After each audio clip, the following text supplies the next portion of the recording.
Okay, so today we are starting with acids. Let's name some common acids. First one is HCl. It's called hydrochloric acid.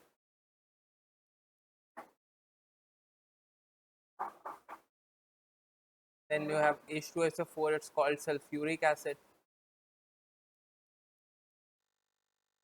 Then you have HNO3. It's called nitric acid.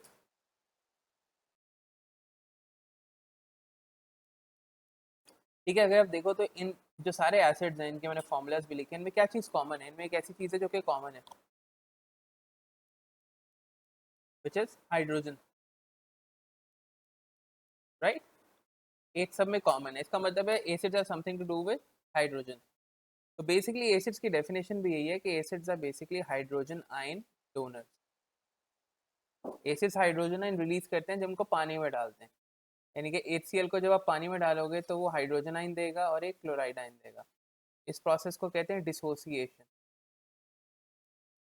क्योंकि जो acid को पानी में डाला और वो अपने ion में कन्वर्ट हो गया ना, इस प्रोसेस को कहते हैं डिसोसिएशन, बल्कि इसको आयनाइजेशन भी कहते हैं.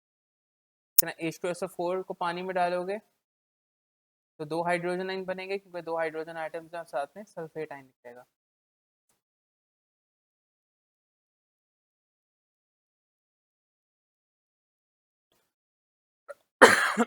Danny, you can post your question. You have HNO3, वो एक हाइड्रोजन आयन दे देगा और एक नाइट्रेट आयन दे देगा. फॉर दिस रीजन, क्योंकि एसिड्स में ज़रूरी है कि एसिड्स को पानी में डालो, क्योंकि अगर आपने पानी में नहीं डाला तो हाइड्रोजन आयन रिलीज नहीं होगा. तो इट्स इंपॉर्टेंट कि आप एसिड को पानी में डालोगे. ठीक है, इस वजह से जितने भी एसिड्स होते हैं वो क्या होते हैं? एक्वस होते हैं. अगर हाइड्रोक्लोरिक एसिड है तो वो एक्वस होगा. सारे एसिड्स क्या होते हैं? एक्वस होते हैं, because they are dissolved in water. Acid की डेफिनेशन कर ली हमने. देन यू हैव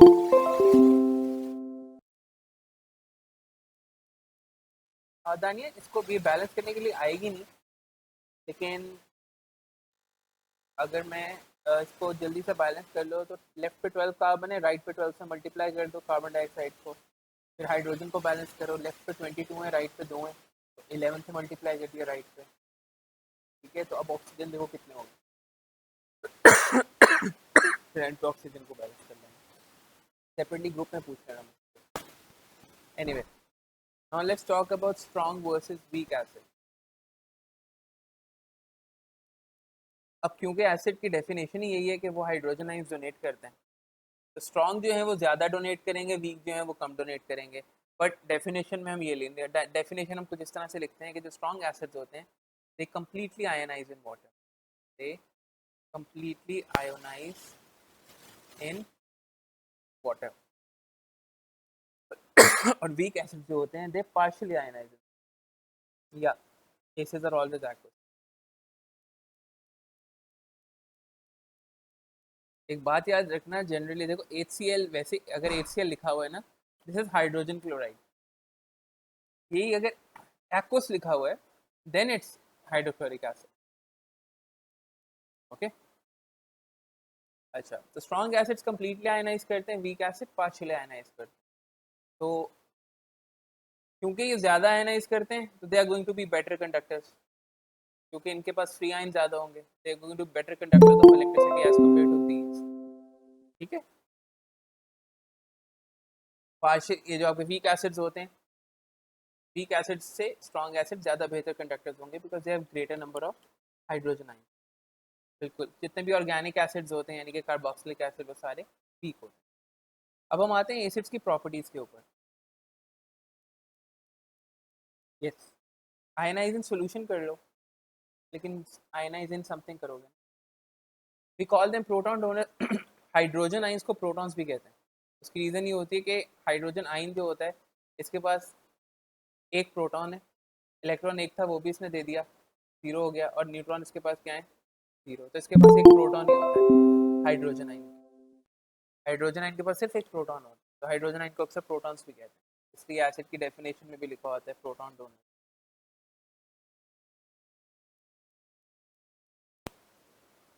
ये मैं तुम लोगों को इसके पिक्चर्स लेके भेज दूंगा इसमें लास्ट में. अच्छा, आगे गए, मैं एसिड की प्रॉपर्टीज करवा रहा हूँ. सबसे पहले, सबसे आसान वाली, ये ब्लू लिटमस को रेड करते हैं, दे टर्न ब्लू लिटमस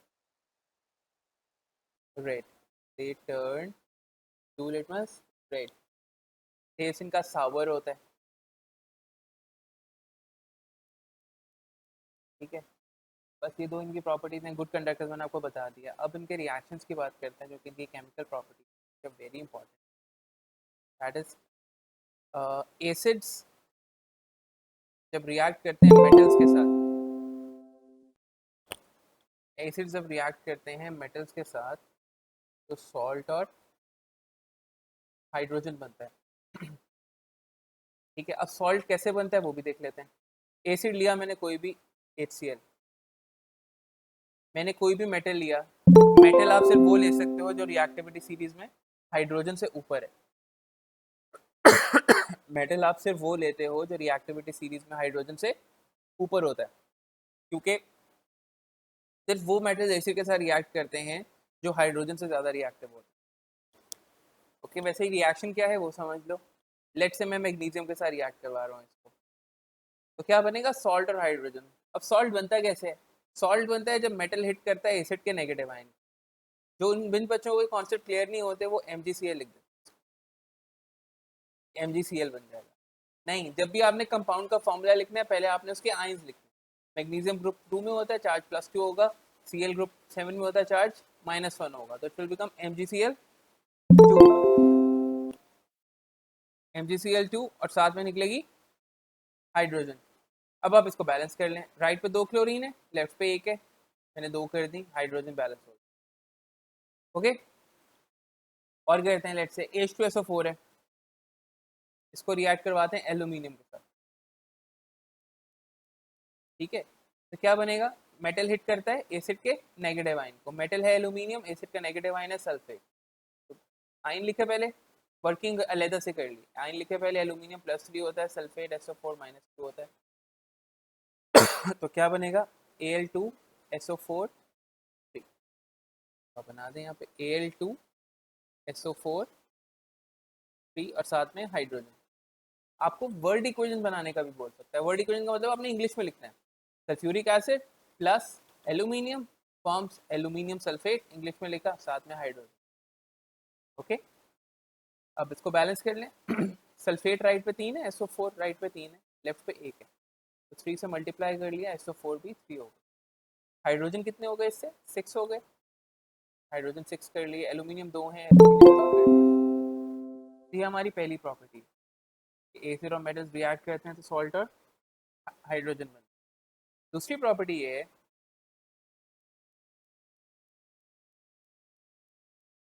दूसरी प्रॉपर्टी ये है कि अंबानी को पहले में मुकेश अंबानी और नीता अंबानी दोनों ही आ गए। अच्छा यार, अगर तो तुम लोग स्पैमर्स नहीं हो तो खामोश रहना, और अगर हो तो मैं फिर रिमूव कर लूँ। अब और कोई मैसेज नहीं करना बस को। ऑलराइट, सो एसिड्स और मेटल ऑक्साइड जब रिएक्ट करते हैं तो बनता है सॉल्ट और वाटर। देखो, सॉल्ट बनने की कहानी पता चल गई ना अगर, तो ये सब सॉल्व हो जाएगा। सिर्फ सॉल्ट पता होना चाहिए कैसे बनेगा, मेटल हिट करेगा एसिड के नेगेटिव आयन को। अब देखो, मैंने एसिड लिया, सल्फ्यूरिक एसिड, या चलो सल्फ्यूरिक एसिड H2SO4, ठीक है। अब मैंने कोई मेटल ऑक्साइड लेना है, लेट से मैंने सोडियम ऑक्साइड लेना है, तो मैं ये नहीं करूंगा मैं डायरेक्टली NaO लिख दूँ, मुझे इसका फॉर्मूला बनाना पड़ेगा। सोडियम ग्रुप 1 में है, चार्ज +1 होगा, ऑक्सीजन ग्रुप 6 में है, चार्ज -2 होगा। कार्बोक्सिलिक एग्जाम्पल कार्बोक्सिलिक में करेंगे, उसके बाद Na2O बनेगा, ठीक है। तो मेटल ऑक्साइड होगा Na2O। तो कैसे सॉल्ट बनता है, मेटल हिट करता है एसिड के नेगेटिव आयन को, मेटल है हमारा सोडियम, एसिड का नेगेटिव आयन है सल्फेट। तो यहाँ से मैंने सोडियम लिया, सोडियम पे चार्ज +1 था, सल्फेट पे -2 होता है, ये बनेगा Na2SO4। ये बन गया मेरा Na2SO4। ये जो नीचे यहाँ पे 2 है इसका कोई लेना देना नहीं है, सोडियम, एक सोडियम के एटम ने हिट करना है एक सल्फेट आयन को, एक सोडियम के आयन ने हिट करना है एक सल्फेट आयन, ठीक है। यहाँ नीचे 2 लिखा है, 3 लिखा है, डजंट मैटर, वो आप बैलेंसिंग में बाद में देखोगे। ठीक है, साथ में क्या बनेगा, वाटर, ये ऑलरेडी बैलेंस्ड है। कोई और लेते हैं, let's say I take nitric acid और मैं रिएक्ट करवा रहा हूँ उसको कैल्शियम ऑक्साइड के साथ, तो कैल्शियम इज +2, ऑक्सीजन ग्रुप 6 में होता है तो -2, फॉर्मूला बनेगा CaO। CaO क्या होगा, मेटल हिट करेगा एसिड के नेगेटिव आइन को, मेटल कैल्शियम है, नेगेटिव आइन नाइट्रेट है, तो कैल्शियम पे +2 चार्ज, नाइट्रेट पे NO3 -1, तो क्या बनेगा CaNO3 ट्वाइस, तो ये बन गया हमारा कैल्शियम नाइट्रेट, CaNO3 ट्वाइस, साथ में वाटर। बैलेंस कर लें, राइट पे नाइट्रेट 2 हैं, लेफ्ट पे 1 है, या ओके, ये 2 प्रॉपर्टीज हो गई हमारी।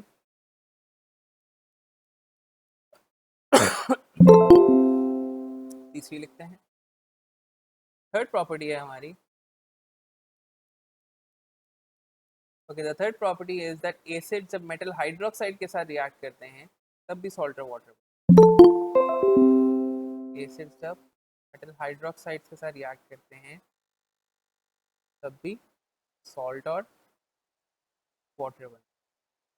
ठीक है, लेट्स टेक एन एसिड, मैंने ले लिया HCl, let's take a metal hydroxide, मैंने ले ली कैल्शियम हाइड्रोक्साइड, या चलो मैं ले लेता हूँ बेरियम हाइड्रोक्साइड।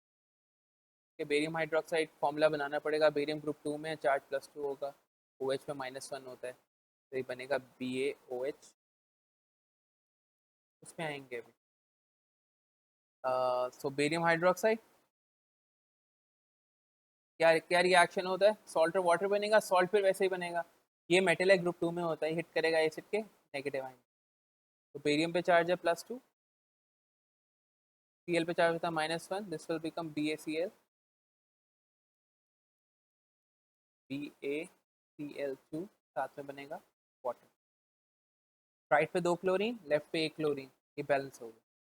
हाइड्रोजन कितने हो गए, लेफ्ट पे 2 और 2 4 हाइड्रोजन, तो 2 इधर हैं और 2, इसको भी 2 से मल्टीप्लाई करेंगे,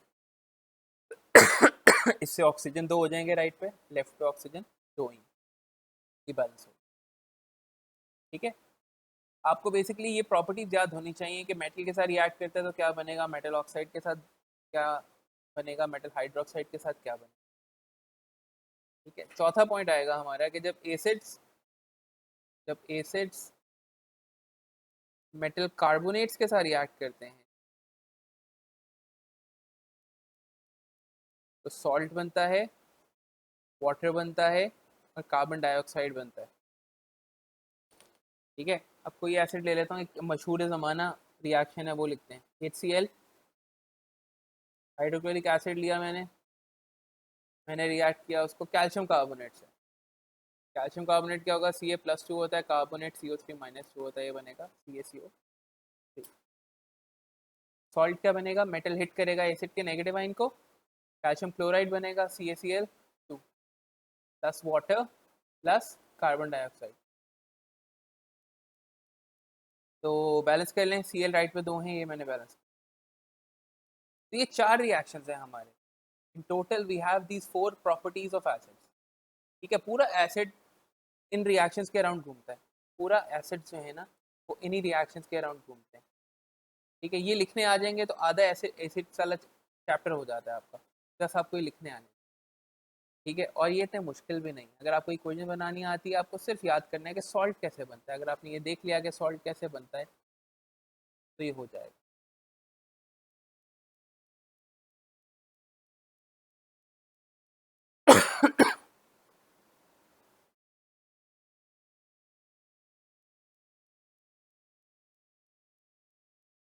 ये रिएक्शंस क्लियर है सबको, सॉल्ट कैसे बन रहा है।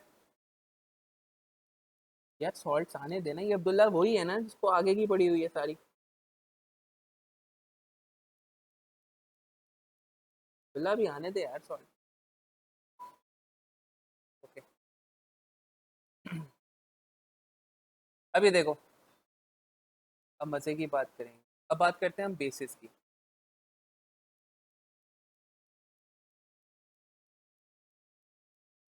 अब हम बात कर रहे हैं बेसिस, बेसिस का क्या scene, let's talk about bases. Acids की मैंने बता दिया आपको, रिएक्शन की प्रॉपर्टीज़ क्या हैं बेसिस की। अगर डेफिनेशन आती है तो याद रखना, जब अगर एसिड्स हाइड्रोजन आयन डोनर्स हैं तो बेसिस की अगर डेफिनेशन आती है, let's call them acid basis of proton acceptor. Definition A levels की डाल दी है लेकिन अंडरस्टैंडिंग ए लेवल्स की नहीं डाली हुई बेसिस। एनीवे, बेसिस दो तरह की होती हैं। there are two types of bases. There are metal oxides and then there are metal hydroxides. Metal oxides and metal hydroxide. Metal oxide के आगे दो टाइप्स हैं। मेटल ऑक्साइड की तो एक्चुअली कोई टाइप भी नहीं है। मेटल ऑक्साइड जो हैं वो सारी की सारी insoluble, they are insoluble oxide. ठीक है, आगे जो मेटल हाइड्रोक्साइड है इनकी दो टाइप्स होती हैं, कुछ सॉल्युबल होती हैं हाइड्रोक्साइड्स, कुछ इनसॉल्युबल, कुछ सॉल्युबल होती हैं कुछ इनसॉल्युबल। जो सॉल्युबल मेटल हाइड्रोक्साइड्स होती हैं उनका नाम होता है अल्कलीज। सॉल्युबल मेटल हाइड्रोक्साइड्स होती हैं कहते हैं हम अल्कलीज। जैसे कि examples would be sodium hydroxide, potassium hydroxide, aqueous ammonia. सारी क्या है? Aqueous ammonia is basically ammonium hydroxide, they are the same. ये सारी क्या होती हैं? सॉल्युबल मेटल हाइड्रोक्साइड होती है। ठीक हो गया? तो अगर आप ये पीछे देखो कि एसिड के जो रिएक्शन है मेटल ऑक्साइड के साथ और मेटल हाइड्रोक्साइड के साथ, तो ये बेसिकली एसिड और बेस का रिएक्शन। ठीक है, एसिड और बेसिस रिएक्ट करते हैं। तो ये बड़ा मशहूर रिएक्शन है कि जब एसिड और बेसिस रिएक्ट करते हैं तो सॉल्ट और वाटर बनता है। अब वो बेस मेटल ऑक्साइड भी हो सकती है, मेटल हाइड्रोक्साइड भी हो सकती है। ठीक है, अब ये जो रिएक्शन है कि एसिड्स और बेसिस रिएक्ट करते हैं तो सॉल्ट और वाटर बनता है। Acids and bases react to form salt and water. Okay, this reaction is known as neutralization.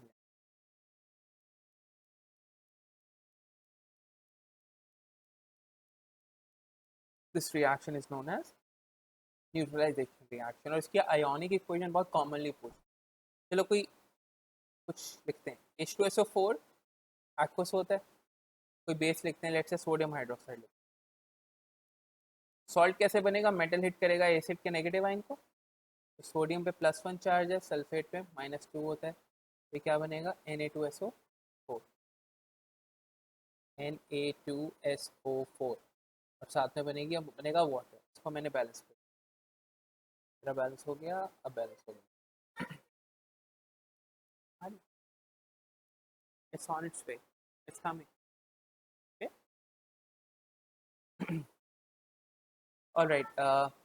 Sodium hydroxide क्या है? सोडियम हाइड्रोक्साइड भी एक्वस है क्योंकि ये सॉल्युबल बेस है।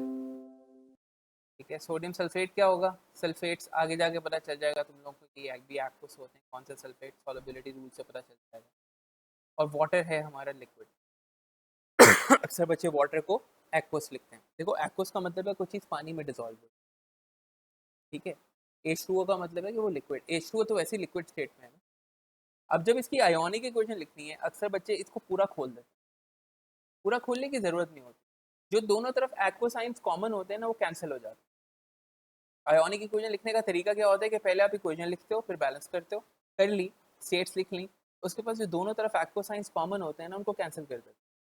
हाइड्रोजन लेफ्ट पे एक्वस है, राइट पे एक्वस नहीं है, तो ये कैंसिल नहीं होगा। सल्फेट आइन लेफ्ट पे एक्वस है, राइट पे एक्वस है, ये कैंसिल होगा।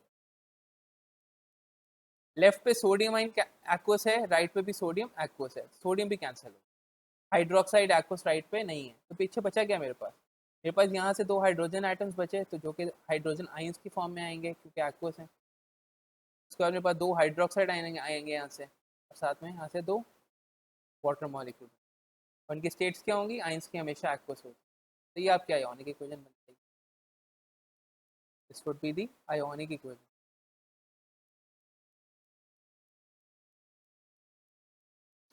ओके, मेटल ऑक्साइड तो एक्वस होता ही नहीं है ना, मेटल ऑक्साइड इनसॉल्युबल होता है, तो वो सॉलिड रहेगा। ठीक है, आपको दोनों तरफ ये देखने होते हैं कि एक्वस कौन से हैं। एक्वस चीज़ें जो होती हैं वो आपस में कैंसिल हो जाती हैं। ऑलराइट.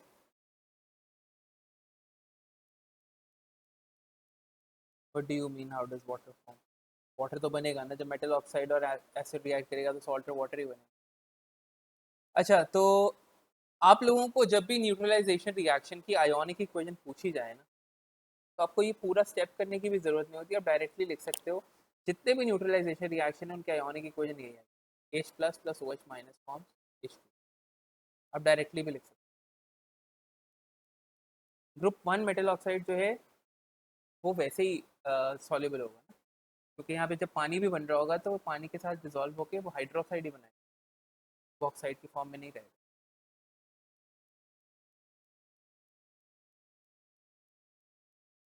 अच्छा, ये हो गया हमारा बेसिस. करवा रहा था मैं तुम लोगों को बेसिस का एक रिएक्शन और बहुत इंपॉर्टेंट, वो ये होता है कि जब अल्कलीज, सिर्फ बेसिस नहीं, बेसिस की भी कौन सी टाइप जो सॉल्युबल होती है, अल्कलीज, जब अमोनियम सॉल्ट्स के साथ रिएक्ट करते हैं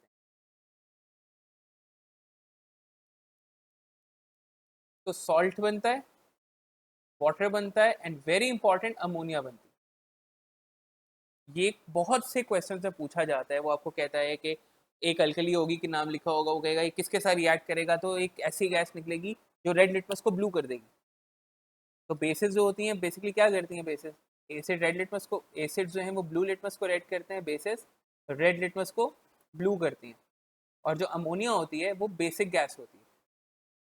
ठीक है, तो वो रेड लिटमस को ब्लू करती है. इस तरह से आपसे बहुत दफ़ा क्वेश्चन पूछा जाता है कि एक चीज़ ने एक चीज़ के साथ रिएक्ट किया और एक गैस निकली जिसने रेड लिटमस को ब्लू कर दिया, तो आपसे पूछते हैं कौन सी गैस थी, तो आप बताएंगे ये अमोनिया. यार, I just ask you one thing, why don't you guys just focus on the lesson going. ये एग्जैक्टली चीज़ you can ask me later कि एसिड रेन है या नहीं है सेलेब्रिटी. एसिड रेन एयर में आएगी. Believe me, I will cover everything इंशाल्लाह. So don't worry about it. The fact that you asked this question, that means that you were not paying attention in the class. Just focus on what's going on right now. If you have questions related to this, please ask. If you have questions related to anything else, तो कोशिश करो कि वो बाद में पूछ लो. इससे तुम लोग का ध्यान हट जाएगा. इन द मीन वाइल जो मैं बोल रहा हूँ तुम वो सुन नहीं रहे होगे जब तुम लोग टाइप कर रहे हो. Please ask me questions related to what's going on. सबकी हेल्प हो जाएगी इसमें जब तुम लोग क्वेश्चंस पूछोगे इससे. Okay, so you have alkalis and ammonium salts reacting to form salt, water and ammonia. So let's take an alkali, sodium hydroxide. Ammonium salts क्या क्या हो सकते हैं? Ammonium salt means ammonium का chloride, ammonium sulfate, ammonium carbonate, ammonium क्या रहेगा, phosphate. ये सारे क्या हैं? अमोनियम के सॉल्ट्स. ठीक है, ये अमोनियम क्लोराइड लगाया है. तो सॉल्ट बनेगा. सॉल्ट कैसे बनेगा? मेटल हिट करेगा एसिड के नेगेटिव आयन को, NaCl, साथ में वाटर बन जाएगा, साथ में अमोनिया बन जाएगा. ये पहले से बैलेंस. ठीक है, तो ये रिएक्शन की काफ़ी सारी एप्लीकेशन है, बहुत कॉमन है. इसके अलावा न्यूट्रलाइजेशन की भी एप्लीकेशन होती हैं. न्यूट्रलाइजेशन रिएक्शन जो है ना, आपसे पूछ भी लेता है कि किस चीज़ में यूज़ होता है. It is use to reduce, it is use to neutralise acidic soil. ये रिएक्शन की एप्लीकेशन पूछे तो याद रखना, it is use to neutralise acidic soil. जब आप सॉइल में बहुत सारा वो डाल देते हैं ना, फर्टिलाइजर, तो वो एसिडिक हो जाता है. उसमें फिर बेस ऐड करते हैं उनको न्यूट्रलाइज करने. अच्छा. अच्छा, इसमें ना एक क्वेश्चन ये भी पूछता है वो अक्सर, आप लोगों को पता होना चाहिए, जो अमोनियम सॉल्ट्स होते हैं ना वो अक्सर फर्टिलाइजर होते हैं. Ammonium salts are mostly fertiliser. अक्सर आपसे क्वेश्चन पूछता है कि उसने सॉइल के अंदर फर्टिलाइजर डाला है. मेरे पास एक सॉइल है, उसने उसके अंदर क्या डाला है? फर्टिलाइजर डाला है. वो आपसे क्वेश्चन ये पूछता है अक्सर कि जो फर्टिलाइजर डाला है, इसकी एसिड, इस फर्टिलाइजर डालने की वजह से एसिडिटी बढ़ जाती है सॉइल. ऑल्दो वो न्यूट्रिएंट्स तो प्रोवाइड कर देता है लेकिन एसिडिटी बढ़ जाती है. तो आपसे क्वेश्चन पूछते हैं, फर्टिलाइजर डालने के फ़ौरन बाद कोई अल्कली क्यों नहीं डालते? तो जवाब दे सकते हैं, फर्टिलाइजर डालने के फ़ौरन बाद अल्कली क्यों नहीं डाल सकते?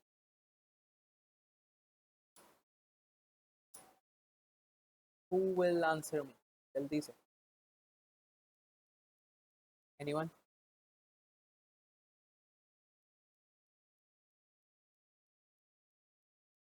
अमोनियम सॉल्ट ही बनेगा, अमोनिया निकलेगी.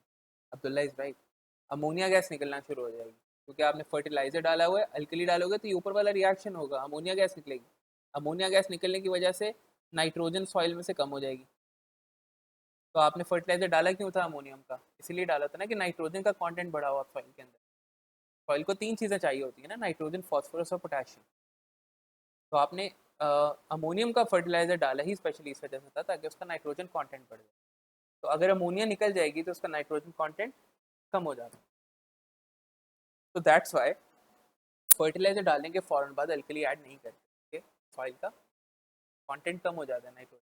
अमोनिया गैस रिलीज होती है which reduces the nitrogen content of soil. Okay, all right. Now let's move on to indicators.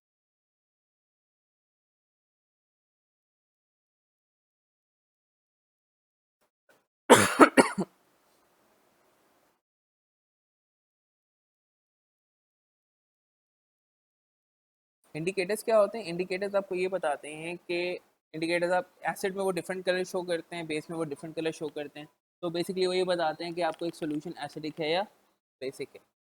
तो कुछ कॉमन इंडिकेटर्स हैं हमारे कोर्स में, के बारे में बात कर लेते हैं. सबसे पहले आता है हमारा methyl orange.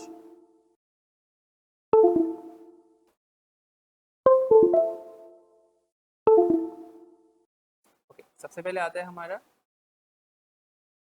Methyl orange. Methyl orange का एसिड में एक कलर है, बेस में एक कलर है. आपको दोनों याद होने चाहिए. आप ये नहीं याद करो कि मीथाइल ऑरेंज इससे इसमें चेंज हो जाता है, नहीं. आप उसको याद रखो कि एसिड में उसका ये कलर है और बेस में उसका ये कलर है. एसिड में मीथाइल ऑरेंज रेड होता है, बेस में मीथाइल ऑरेंज येलो होता है. ये पता होना चाहिए आप लोगों को. पहले फिनोफ्थलीन भी होता था सिलेबस में, अब फिनोफ्थलीन नहीं है सिलेबस में.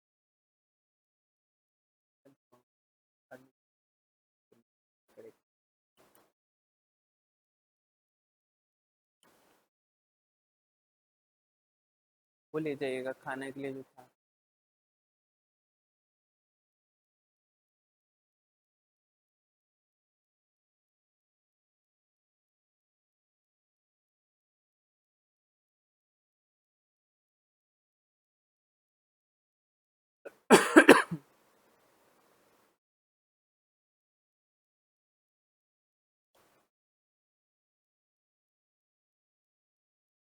हाँ, ये डिस्पेंसर लगा हुआ है ना, इसका बटन दबाएंगे तो पानी.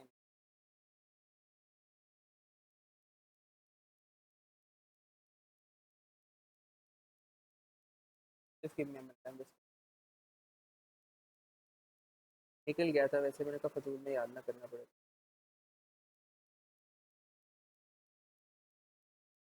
हाँ नहीं. अच्छा, मीथाइल ऑरेंज है, इसका कलर पता होना चाहिए आपको. दूसरा लिटमस मैंने आपको बताया है. लिटमस तो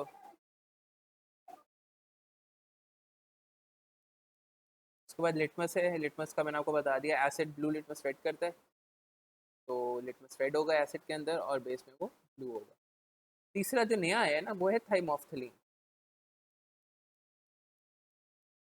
थाइमोफ्थलीन का एसिड में कलर होता है रेड और बेस में उसका, नहीं सॉरी, एसिड में कलर होता है उसका कलरलेस होता है. कलरलेस होता है और बेस में वो ब्लू हो जाता है. ठीक है, तो ये इंडिकेटर्स हैं. ये तो बड़े मासूम से इंडिकेटर्स. ये वो इंडिकेटर्स हैं जो टाइट्रेशन में यूज़ होते हैं क्योंकि इनका एक एंड पॉइंट होता है. टाइट्रेशन में वो चीज़ें यूज, वो इंडिकेटर यूज़ होते हैं इसका एंड पॉइंट होता है, इसका एक ही कलर चेंज होता है.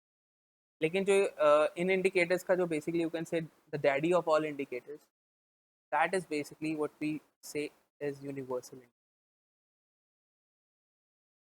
बिकॉज बाकी इंडिकेटर्स तो मैक्सिमम आपको ये बताते हैं कि एक चीज़ एसिडिक है या बेसिक है. यूनिवर्सल इंडिकेटर आपको ये भी बता देता है कि कितना स्ट्रॉन्ग एसिड है, कितना वीक एसिड है, या कितनी स्ट्रॉन्ग बेस है या कितनी वीक बेस है.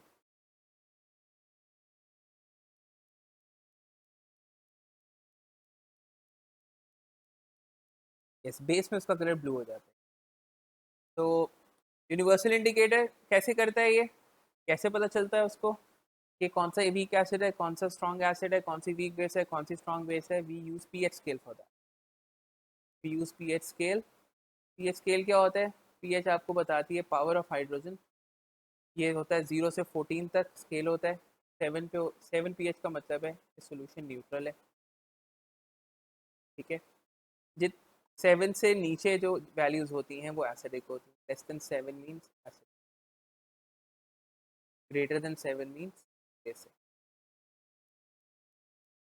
ठीक है, जितना लेफ्ट पे जाता जाता है सोल्यूशन पीएच स्केल में, आप जितना लेफ्ट पे जाओगे उतनी एसिडिटी बढ़ेगी, उतना स्ट्रॉन्ग एसिड होगा।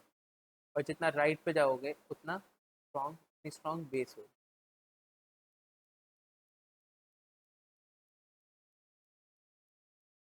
न्यूट्रल में उसका कोई कलर नहीं है, तो इसका रेस्टिंग जो कलर होगा वो होगा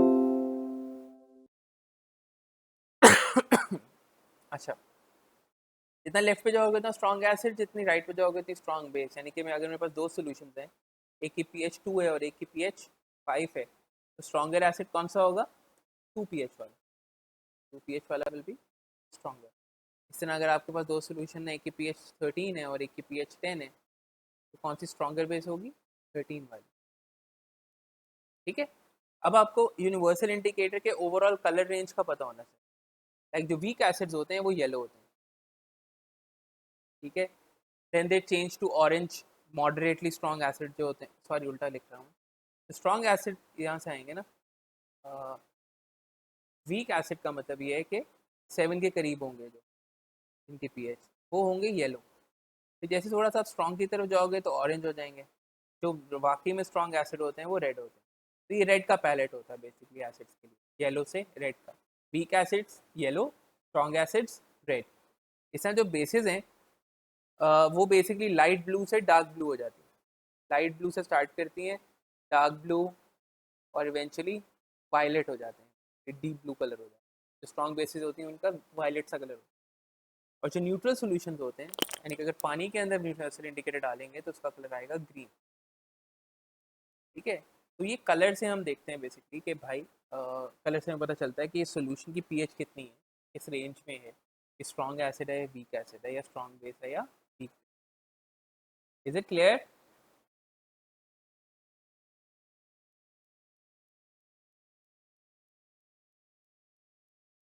एवरीवन जल्दी से रिस्पॉन्ड प्लीज।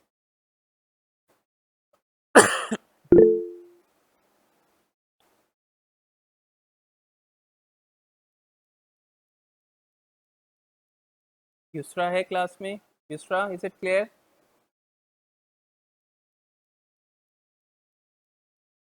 ओके, बाकी सब what do you want blue for, या वायलेट लिख सकते हो, उसके डार्क ब्लू लिख सकते हो। Sodium hydroxide is a strong base.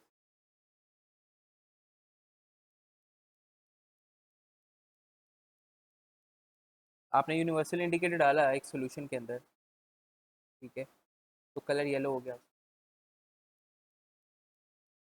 इसका क्या, इस येलो हो गया तो इसका मतलब है वीक एसिड है। ऑरेंज हो गया इसका मतलब है मॉडरेटली स्ट्रॉन्ग है। रेड का मतलब है स्ट्रॉन्ग एसिड। ठीक है, इवन यूनिवर्सल इंडिकेटर के पेपर्स भी हो, यूनिवर्सल इंडिकेटर पेपर भी होता है, तो उसको डिप कर लेते हो, उससे पता चल जाता है वहाँ पे कलर चेंज होता है। अच्छा, आगे चलते हैं। Let's talk about types of oxides. देखो हमें ऑलरेडी देख लिया, ऑक्साइड्स या तो एसिडिक होती हैं या बेसिक होती हैं। एसिडिक ऑक्साइड एसिड की तरह बिहेव करेंगे, बेसिक ऑक्साइड्स बेसिस की तरह बिहेव करेंगे। And then you have amphoteric oxides, जो कि दोनों की तरह बिहेव करती हैं, एसिडिक की तरह भी बिहेव करती हैं और बेस की तरह भी। एम्फोटेरिक ऑक्साइड को एसिड में डालोगे तब भी सॉल्ट और वाटर बनेगा, एम्फोटेरिक ऑक्साइड को बेस में डालोगे तब भी सॉल्ट और वाटर बनेगा। अगर एसिड के साथ रिएक्ट करवाओगे तो वो बेस की तरह एक्ट करेगी और सॉल्ट और वाटर बना लेगी, न्यूट्रलाइजेशन हो जाएगा। अगर बेस के साथ डालोगे तो एसिड के साथ एसिड की तरह रिएक्ट करेगी और फिर भी सॉल्ट और वाटर बनेगा। 3 एम्फोटेरिक ऑक्साइड्स आपके कोर्स में है जो आपको याद होने चाहिए, जिंक, एल्यूमिनियम, लेड। लेड भी अब ख़त्म हो गई है सिलेबस में से, लेड की सारी चीज़ें ख़त्म हो गई हैं। लेड टॉक्सिक होता है, लेकिन अब जानने में कोई हर्ज नहीं, क्योंकि आप लोग पेपर करोगे पास पेपर, उसमें लेड आएगा बार बार, तो इट्स बेटर कि आप जिंक ऑक्साइड और एल्यूमिनियम ऑक्साइड और लेड ऑक्साइड, ये 3 एम्फोटेरिक ऑक्साइड। बेसिक हमने ऑलरेडी देख ली थी, मेटल ऑक्साइड बेसिक थी, बल्कि बेसिस की 2 टाइप्स ही हैं, मेटल ऑक्साइड्स और हाइड्रोक्साइड। तो जो बेसिक ऑक्साइड्स होती हैं वो क्या होती हैं, मेटल ऑक्साइड। एसिडिक क्या होंगी, नॉन मेटल ऑक्साइड। ये नॉन मेटल ऑक्साइड्स होती हैं वो एसिडिक होती हैं। अब proof could be like nitrogen dioxide है, नॉन मेटल ऑक्साइड है, इसको ये एसिडिक क्यों है, पानी में डालोगे नाइट्रिक एसिड बन जाएगा, ठीक है। इसी तरह सल्फर ट्राइऑक्साइड है, तो पानी में डालोगे सल्फ्यूरिक एसिड बन जाएगा। ये नॉन मेटल ऑक्साइड्स क्या होती हैं, एसिडिक होती हैं, याद रखना। कार्बन डाइऑक्साइड भी एसिडिक है। और बेसिक ऑक्साइड्स कौन सी होती हैं, मेटल ऑक्साइड, जैसे कैल्शियम ऑक्साइड, सोडियम ऑक्साइड, ये सारी बेसिक। ओके, वो आपको एक ऑक्साइड दे सकता है और आपसे पूछ सकता है कि यार ये ऑक्साइड एसिडिक है, बेसिक है या एम्फोटेरिक है, और बताओ कि क्यों है। आप बताओगे अच्छा ये ऑक्साइड एसिडिक है क्योंकि ये नॉन मेटल ऑक्साइड है, या ये ऑक्साइड। म्यूट कर लो बच्चों अपने आप को, अब्दुल्ला म्यूट करो।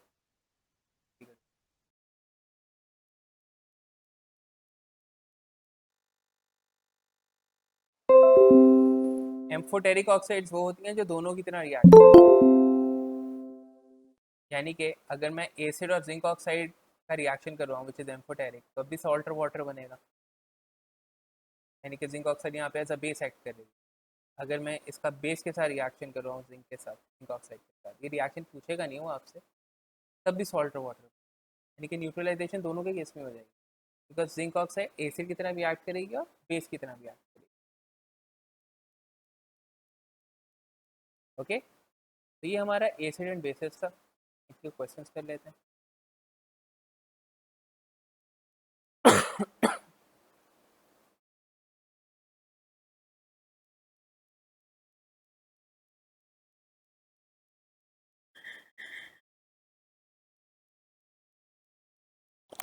एक मिनट बच्चों, मैं पानी भी पिया हूँ और ब्रेक भी ले लूँगा, फिर हम ये करते हैं पास पेपर्स, उसके बाद फिर हम सॉल्ट शुरू करेंगे।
इस मोहम्मद पानी भी लेके आ रहे हैं, पानी भी लेके आ रहे हैं, बुक पास भी नहीं है।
ओके, कुछ क्वेश्चंस करते हैं।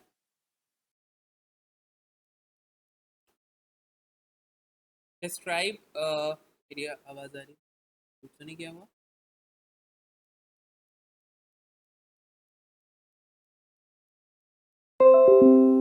Okay, describe of the colour of the litmus in acidic and alkaline solution. Acidic condition में लिटमस का कलर क्या होता है? लिटमस ब्लू, लिटमस को रेड करता है, और अल्कलाइन में रेड लिटमस ब्लू होता है, तो ब्लू हो जाता है। Acid rain is formed when sulphur dioxide reacts with water. Choose the pH value which is acidic. इसमें से एक ही वैल्यू एसिडिक है, which is pH 4। Acid rain का बिल्डिंग पे क्या इफेक्ट होता है? ये एयर में से है, लेकिन वैसे बिल्डिंग्स जो हैं वो इरोड कर जाती हैं, बिल्डिंग्स की इरोजन होती है। Define the term base. Base क्या होती है? बेस जो होती है वो प्रोटॉन कर लो या हाइड्रोजन आइन कर लो, hydrogen ion acceptors. Suggest the pH of aqueous ammonia. Aqueous ammonia is a base, तो आप 10 से 12 के दरमियान में कोई भी पीएच कर सकते हैं। It's not like a very strong base, it's a normally strong base. तो ये 10 से 12 के दरमियान कोई भी पीएच। आगे वो कह रहे हैं, describe the reaction of hydrochloric acid with zinc and zinc oxide. Give the names of the products and any observation. Products के नाम लिखने हैं और ऑब्जर्वेशंस बतानी है। पहले रिएक्शन विद जिंक, यानी कि HCl और जिंक का जब रिएक्शन होगा तो जिंक Cl के साथ रिएक्ट करेगा, तो प्रोडक्ट क्या बनेगा? Zinc chloride. और साथ में क्या बनती है? मेटल और एसिड रिएक्ट करते हैं तो साथ में बनती है हाइड्रोजन।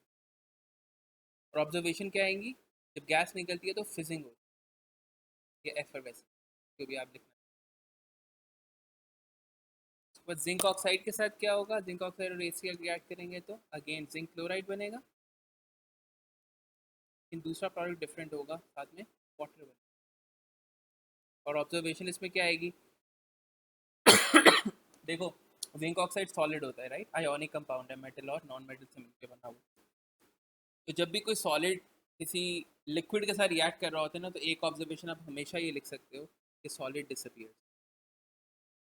सॉलिड डिसअपियर्स, जब भी कोई सॉलिड चीज़ किसी लिक्विड चीज़ के साथ रिएक्ट कर रही हो ना, और ऑब्जर्वेशन मान लो, तो ये एक ऑब्जर्वेशन आप ये लिख सकते हो हमेशा के सॉलिड डिसअपियर्स।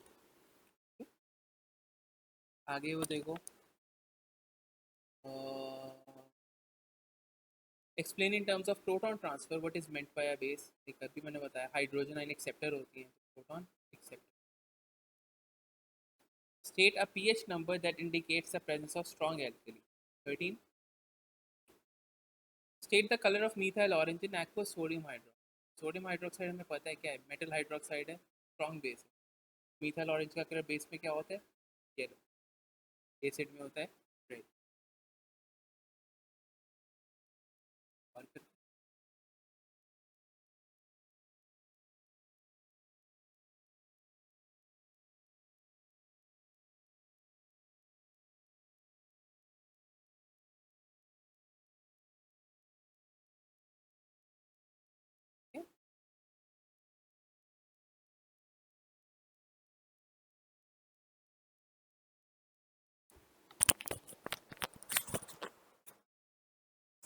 मेरी आवाज नहीं आ रही तुम लोगों को? बच्चों आवाज आ रही है?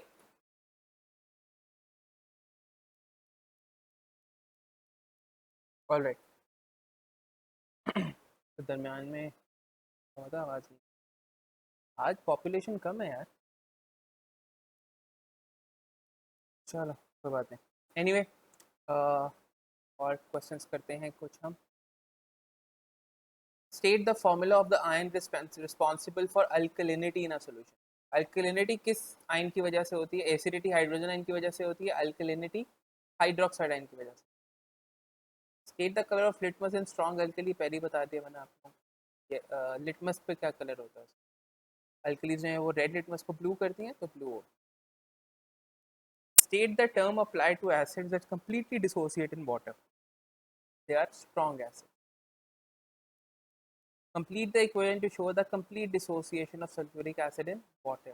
डिसोसिएशन शो करनी है तो ये अपने आइंस में स्प्लिट हो जाएगा। दो हाइड्रोजन एटम है, दो हाइड्रोजन आइन में स्प्लिट होंगे और एक सल्फेट आइन।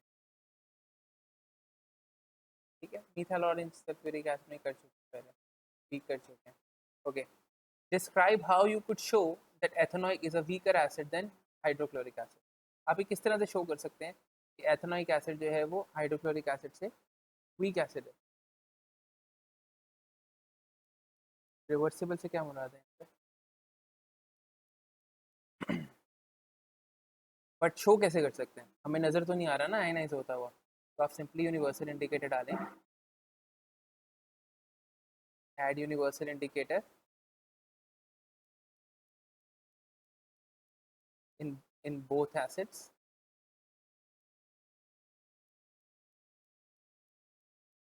एक सेकंड बच्चों। हेलो, वालेकुम सलाम। हेलो जी, वालेकुम सलाम। हेलो, वालेकुम सलाम जी, बर्गर लैब से बात कर रहे हैं? अच्छा, मैंने ये मील 3 मंगवाया था, इसमें बच्चों का जो मील होता है। बीफ बर्गर है, नहीं इसमें फ्राइज़ भी हैं। इसमें बीफ बर्गर है और फ्राइज़ हैं।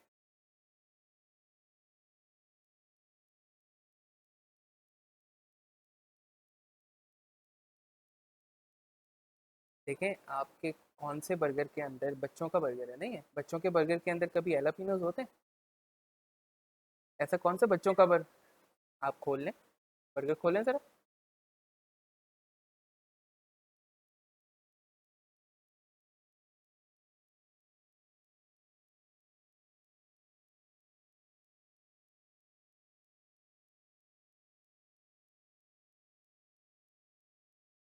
जी, और फ्राइज़ भेजिएगा साथ में। Okay, thank you.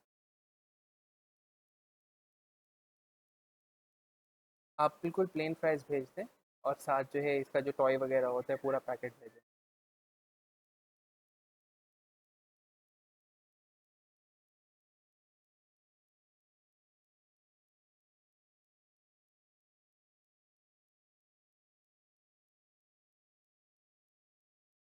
मैं एक्चुअली यहाँ से मंगवाता हूँ, ये वाला मील मेरे साथ कभी नहीं हुआ कि इसके अंदर एलापिनो आए।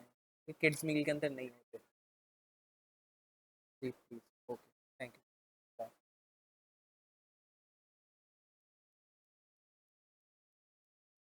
अच्छा भाई, सॉरी यार, कॉल्स आ रही है कुछ, वापस चलते हैं। तो हम ये कर सकते हैं, कैसे पता चलेगा कि ये वीकर है ये स्ट्रॉन्गर है? यूनिवर्सल इंडिकेटर डालो दोनों एसिड्स में। एथेनॉइक एसिड जो है वो आपको येलो कलर दिखाएगा। Ethanoic acid, in ethanoic acid yellow colour would appear indicating a weak acid, indicating a weak acid। और जो दूसरा है हमारा कौन सा, HCl के अंदर रेड कलर अपीयर होगा,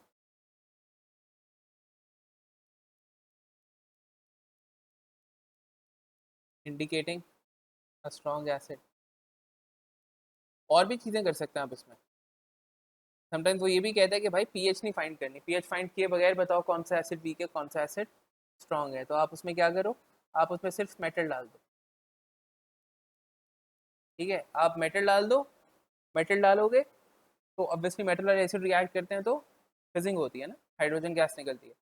तो एथेनोइक एसिड वीक एसिड है तो उधर फिजिंग स्लोअर होगी, और HCl स्ट्रॉन्गर एसिड है तो वहाँ पे फिजिंग तेज होगी, तो वहाँ से पता चल जाएगा। ओके, अच्छा आगे ये प्रोडक्ट्स के नाम ही पूछ रहा है, इक्वेशन में पूछ रहे हैं अभी तक कहीं पर।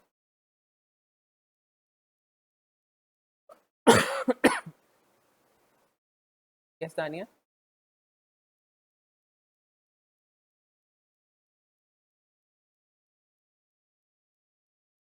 But the thing is Abdullah, हमें नजर तो नहीं आ रहा ना कि एथेनोइक एसिड ने कितने हाइड्रोजन दिए हुए हैं, हमने तो ऑब्जर्वेशन लिखनी है। हाँ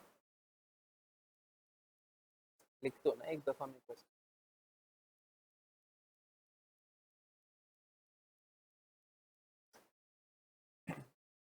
मैं ये कह रहा हूँ कि अगर आपको एक क्वेश्चन आता है कि स्ट्रॉन्ग और वीक एसिड के अंदर डिफ्रेंशिएट करें विदाउट फाइंडिंग द पीएच, यानी कि ना आप कोई पीएच मीटर यूज कर सकते हैं, ना आप यूनिवर्सल इंडिकेटर डाल सकते हैं, दोनों केसेस में आप पीएच मेजर करते हैं, लेकिन वो कहते हैं पीएच मेजर किए बगैर आपने फाइंड आउट करना, तो आप कैसे करें? तो आप सिंपली वो वाले रिएक्शन यूज कर लें जिनमें ऑब्जर्वेशन आती है। हमें पता है एसिड और मेटल रिएक्ट करते हैं तो सॉल्ट और हाइड्रोजन गैस निकलती है, तो जब गैस निकलती है तो फिजिंग होगी, तो जो वीकर एसिड होगा उसमें फिजिंग स्लो होगी, जो स्ट्रॉन्गर एसिड होगा उसमें फिजिंग फास्ट होगी। तो आप ये भी लिख सकते हैं, ऐसे भी डिफ्रेंशिएट कर सकते हैं हम स्ट्रॉन्ग और weak acid.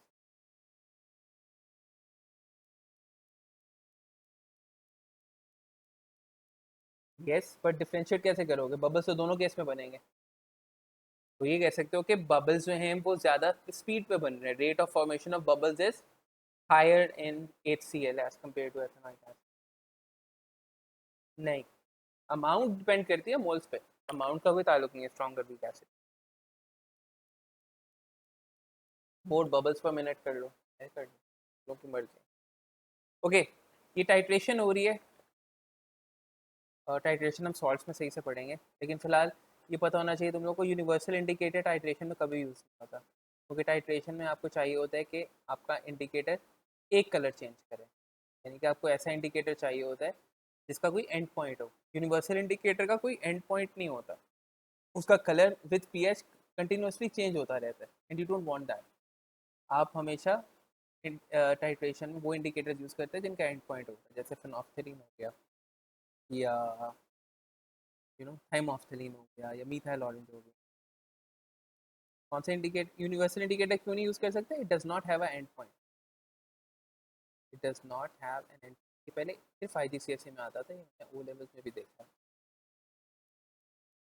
Does not have an and point. कौन सा इंडिकेटर यूज़ करते हैं हम टाइट्रेशन में? मीथाइल ऑरेंज कर सकते हैं, थाइमोक्सिलिन कर सकते हैं। ओके, अच्छा एथेनॉइक एसिड है, HCl है, डिसोसिएशन की एक्सटेंट क्या होती है एथेनॉइक एसिड में? क्योंकि वीक एसिड है तो पार्शियल होगा, इसके अंदर कंप्लीट आयनाइजेशन हुई होगी, कंप्लीट डिसोसिएशन। यूनिवर्सल इंडिकेटर डालेंगे एथेनॉइक एसिड के अंदर तो येलो सा कलर आएगा, ये वीक एसिड है, इसमें रेड आएगा। ऑब्जर्वेशन क्या आएगी? मैग्नीशियम रिबन डालेंगे तो फिजिंग होगी, इधर स्लो फिजिंग होगी, इधर फास्ट फिजिंग होगी, फास्टर फिजिंग। ठीक है, वो कह रहे right a chemical equation for the reaction between magnesium carbonate and nitric acid.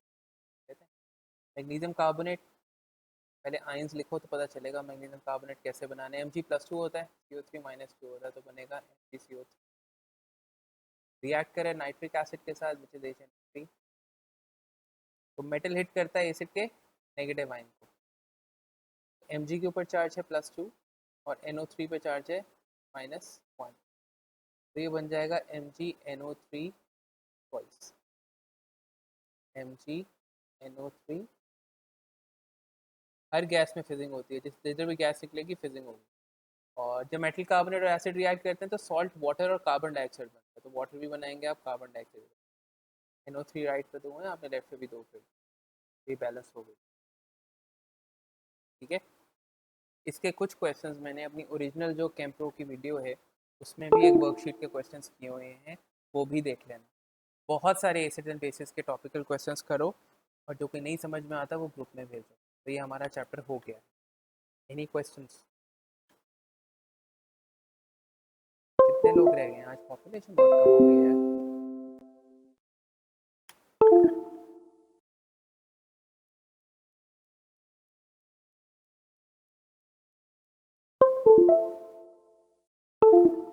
Any questions बच्चों? Is it clear chapter? यार स्ट्रॉन्ग एसिड तुम्हें वैसे ही पता होने चाहिए। HCl, HNO3, ये नाइट्रिक एसिड सारे स्ट्रॉन्ग होते हैं, कार्बोक्सिलिक एसिड सारे वीक होते हैं। इसके बाद अब करने लगे सॉल्व।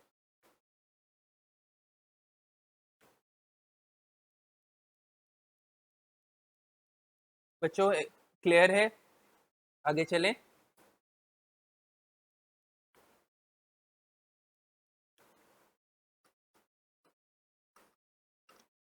ओके,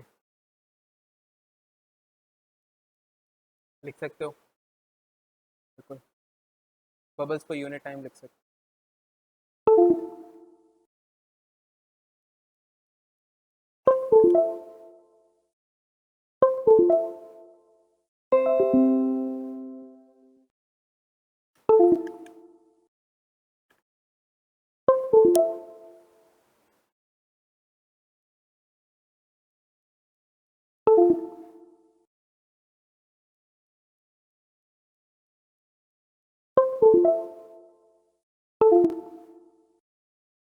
ओके, अब हमने स्टार्ट करना है सॉल्ट्स।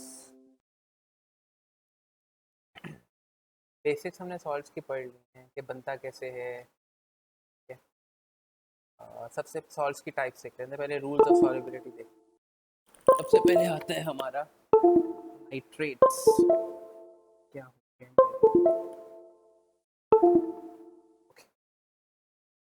सबसे पहले आते हैं हमारे nitrates. Then you have sulph chlorides, then you have sulphates,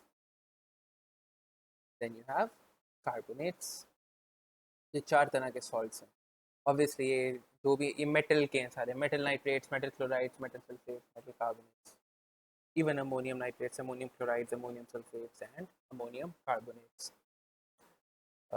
okay, तो रूल्स क्या हैं? नाइट्रेट सारे सॉल्युबल हैं, तो that's easy to remember, all nitrates are soluble.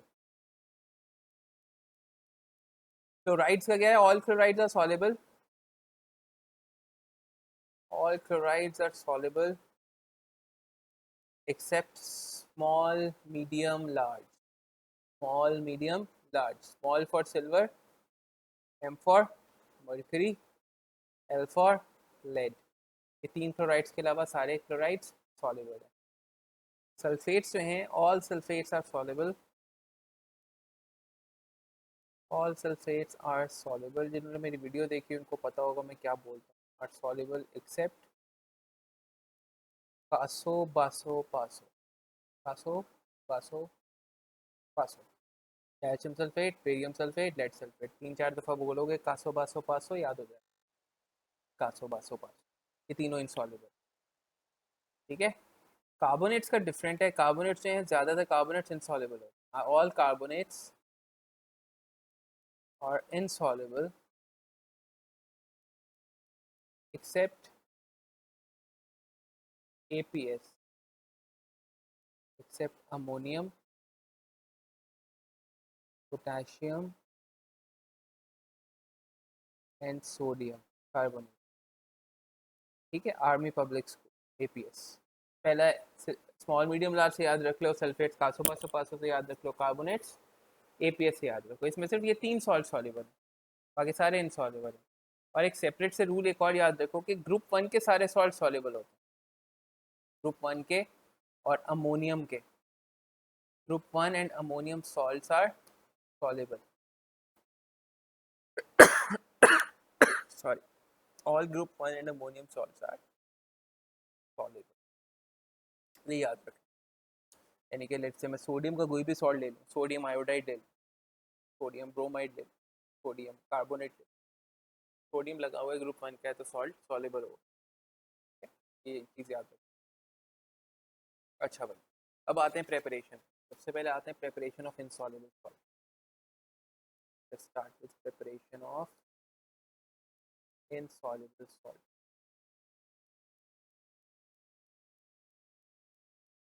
देखो, जब भी आपने कोई इनसॉल्युबल सॉल्ट बनाना है, जब भी कोई आपने इनसॉल्युबल सॉल्ट बनाना है तो हमेशा दो सॉल्युबल चीज़ों से बनाना है। जब भी कोई इनसॉल्युबल सॉल्ट बनेगा वो एक सॉल्युबल सब्सटेंस ए और सॉल्युबल सब्सटेंस बी से बनेगा। याद रखना, हमेशा जब भी कोई इनसॉल्युबल सॉल्ट बनाना है तो दो सॉल्युबल चीज़ों से बनाना है, ठीक है। You never make an insoluble salt from an insoluble substance. You always make an insoluble salt from two soluble substances, ठीक है। और इस रिएक्शन को हम कहते हैं प्रेसिपिटेशन। जिस रिएक्शन में दो सॉल्युबल सब्सटेंसेस मिलके एक इनसॉल्युबल सॉल्ट बनाते हैं, तो रिएक्शन को हम क्या कहते हैं? प्रेसिपिटेशन। क्योंकि इनसॉल्युबल सॉल्ट्स के क्या बनते हैं? प्रेसिपिटेट्स। प्रेसिपिटेट्स का मतलब है सॉलिड पार्टिकल। जब कोई सॉल्ट डिजॉल्व नहीं होता पानी में तो ऑब्वियसली उसके सॉलिड पार्टिकल्स नजर आते हैं आपको, precipitates. So whenever you make an insoluble salt from two soluble substances, that reaction is known as precipitation. So let's say I want to make calcium sulfate, CaSO, is an insoluble salt. How would I make it from? What would I make it from? I'll have to take two soluble substances. तो sulphate तो मुझे पता है H2SO4 से आ जाएगा, तो acid तो सारे सॉल्युबल होते हैं। कैल्शियम का क्या लूँ मैं? इजी कर लेते हैं, कैल्शियम का नाइट्रेट ले लो, क्योंकि नाइट्रेट तो सारे सॉल्युबल। ठीक हो गया। तो मेरा अब लेट से उसने आपको यही बोला हुआ था, क्वेश्चन ये था आपके पास कि कैल्शियम सल्फेट बनाओ कैल्शियम नाइट्रेट। तो आपने सबसे पहले ये आइडेंटिफाई करना है जो आपका सॉल्ट आपने बनाना है वो क्या है? वो इनसॉल्युबल। जो इनसॉल्युबल है तो सॉल्युबल चीज़ से बनाना,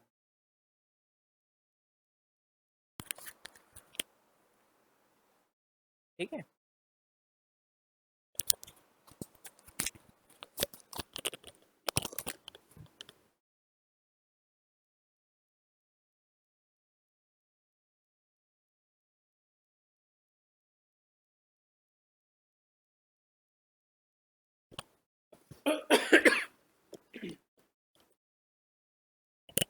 इसका पहला स्टेप क्या होगा?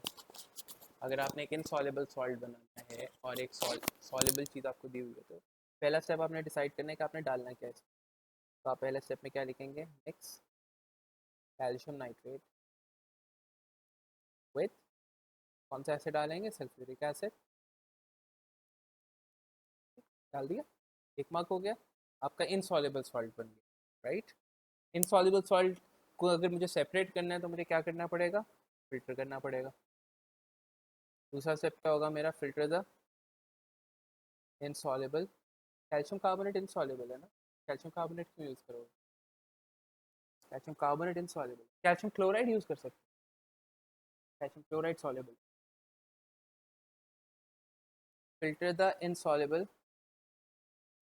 Precipitates of calcium sulphate. Filter के लिए आपके फिल्ट्रेशन के जो फनल होता है उसके ऊपर इकट्ठा हो जाएगा एज रेसिड्यू, लेकिन अभी आपका क्लीन नहीं होगा, इसको पहले वॉश करना पड़ेगा आपको। अब वॉश क्यों करोगे? वॉश करोगे इन केस अगर कोई रिएक्टेंट इसके साथ लगा हुआ रह गया है तो you will wash the precipitate with distilled water. Wash the precipitate with distilled water. Distilled water इसलिए यूज़ करते हैं क्योंकि उसमें और कोई इम्प्योरिटी नहीं। वॉश कर लिया, उसके बाद ड्राई कर लेंगे। ड्राई द प्रेसिपिटेट,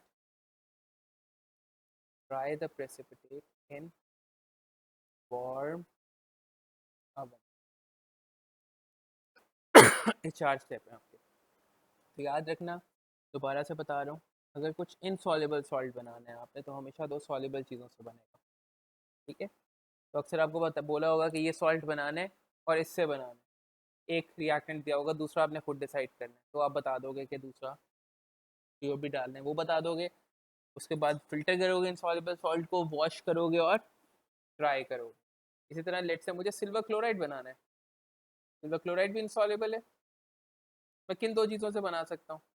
क्लोरीन के लिए HCl डाल लूँ और सिल्वर AgNO3 ले लो, सॉल नाइट्रेट्स आर सॉल्युबल। तो क्या करोगे? पहला step, Mix AgNO3 with HCl. Filter the insoluble precipitate of calcium. क्या सॉरी सिल्वर क्लोराइड. वॉश करो, फ्राई करो, खत्म बात. क्लियर है?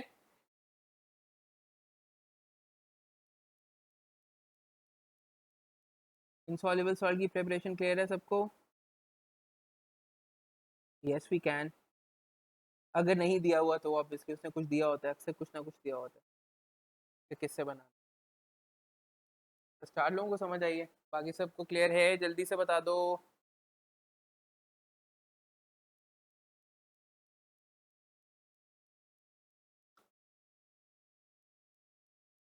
तानिया. ओके.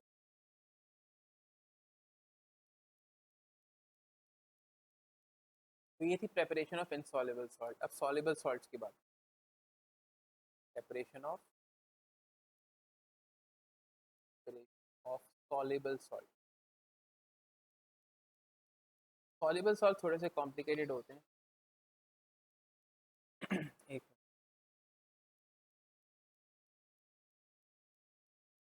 हेलो. हेलो. वालेकुम सलाम.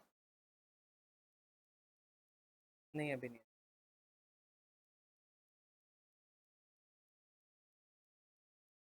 चलिए ठीक है. नहीं अब अभी मिला नहीं है मुझे, आने वाला होगा.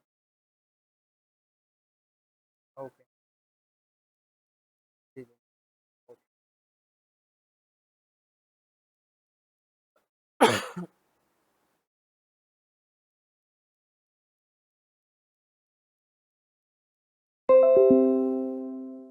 Yes.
मैंने अब तो एक्सप्लेन कर दिया था दोबारा, उसके बाद बोल रही है तुम समझ के.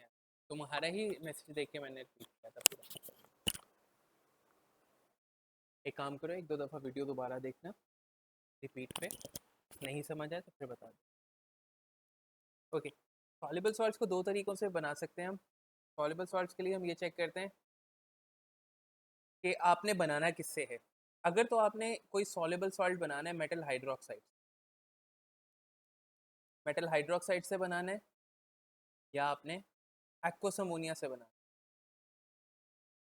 अगर आपने कोई सॉल्युबल सॉल्ट एक्वस अमोनिया से बनाना है या मेटल हाइड्रोक्साइड से बनाना है तो आप बनाइए टाइट्रेशन. अगर आपने कोई सॉल्युबल सॉल्ट और किसी भी चीज़ से बनाना है, anything else, just to make it easier for you, anything else, तो आप यूज़ करेंगे एक्सेस. ये एनीथिंग एल्स जो है it can be metal oxide, it can be metal carbonate. ठीक है. लेकिन तुम लोग अगर एक चीज़ याद रख लो कि अगर मेटल हाइड्रोक्साइड से कोई सॉल्ट सॉल्युबल सॉल्ट बनाना है तो आप टाइट्रेशन लगाओगे, अदरवाइज एक्सेस मेथड लगाओगे. यानी कि लेट्स से मैंने कोई सॉल्युबल सॉल्ट बनाया, मैंने कैल्शियम नाइट्रेट बनाया. I want to make calcium nitrate from calcium oxide. अब मैंने एक सॉल्युबल सॉल्ट बनाना है. बनाना किससे है? हाइड्रोक्साइड से तो नहीं बनाना, इसका मतलब है एक्सेस मेथड। और एक्सेस मेथड क्या होता है? पहला स्टेप क्या होगा, आप NO3 के लिए कौन सा एसिड डालोगे? NO3 के लिए आप HNO3 डालोगे। पहला स्टेप क्या होगा इसका, you will add calcium oxide in HNO3 until it is in excess। मैं जस्ट एज एन एग्जांपल करवा रहा हूँ, if I am not wrong calcium oxide का तो अल्कली भी बन जाए, जस्ट एज एग्जांपल करवा रहा हूँ। अगर ऑक्साइड दिया हुआ है, लेट से मैं इसको थोड़ा सा, लेट से मैंने बनाना है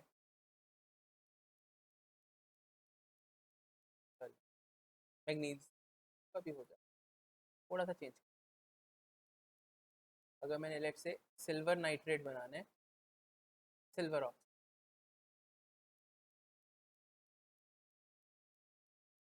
let's focus on this, okay Abdullah. अगर मैंने सिल्वर नाइट्रेट बनाना है, सिल्वर ऑक्साइड, तो हाइड्रोक्साइड से तो नहीं बनाना मैंने, राइट? मैं एक्सेस में, तो सबसे पहले क्या करेंगे, add silver oxide in nitric acid till it is in excess. अब एक्सेस का मतलब क्या, वो आपसे ये भी पूछ लेता है एक्सेस में डालने का मतलब क्या है। इसका मतलब ये है कि मैंने ये सिल्वर ऑक्साइड नाइट्रिक एसिड में डाला, ये डिसअपियर हो गया, यानी कि रिएक्ट कर, मैंने और डाला, वो भी रिएक्ट कर गया, डिसअपियर हो गया।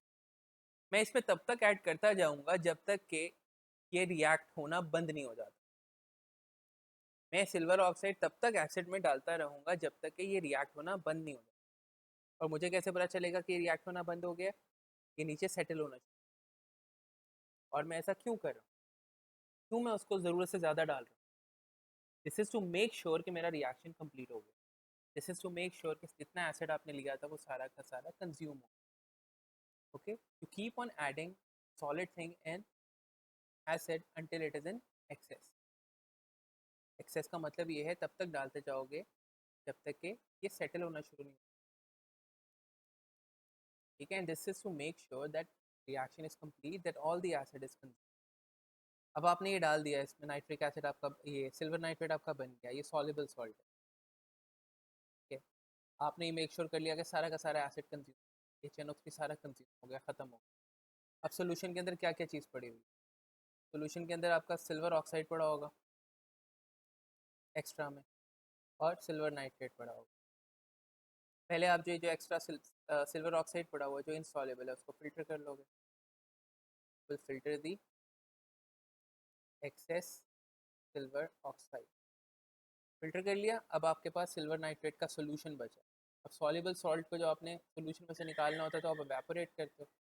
तीसरा स्टेप होगा, you will evaporate to crystallisation point. तब तक एवेपोरेट करोगे जब तक इसके क्रिस्टल्स नहीं बन जाए। चौथा स्टेप होगा, इसको ड्राई कर, dry it in warm oven. यहाँ पे लिख देना कि एवेपोरेट किसको कर रहे हो, सिल्वर नाइट्रेट सोल्यूशन, ठीक है? बताओ ये समझ आए?